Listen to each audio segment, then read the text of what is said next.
तर नमस्कार मित्रांनो, उपराष्ट्रपती जगदीप धनखड यांनी त्यांच्या पदाचा राजीनामा दिला आहे.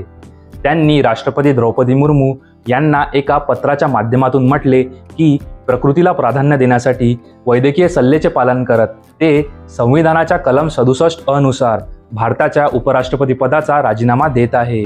उपराष्ट्रपतींच्या निवडणुकीत फक्त लोकसभा आणि राज्यसभेचेच खासदार मतदान करतात.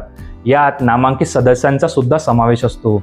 उपराष्ट्रपतींच्या निवडणुकीसाठी दोन्ही सभागृहाचे खासदार म्हणजेच राज्यसभेचे 245 खासदार आणि लोकसभेचे 543 खासदार भाग घेतात. उपराष्ट्रपतींच्या निवडणुकीसाठी तो व्यक्ती हा भारताचा नागरिक असलाच पाहिजे, तसेच त्याचे वय कमीत कमी 35 वर्ष इतकं असलंच पाहिजे. जगदीप धनखड हे असे तिसरे उपराष्ट्रपती आहे ज्यांनी त्यांचा कार्यकाळ पूर्ण होण्याआधीच राजीनामा दिला आहे. याआधी 1969 मध्ये व्ही गिरी तसेच 1987 मध्ये आर व्यंकटरमण यांनी त्यांचा कार्यकाळ पूर्ण होण्याआधीच राजीनामा दिला होता.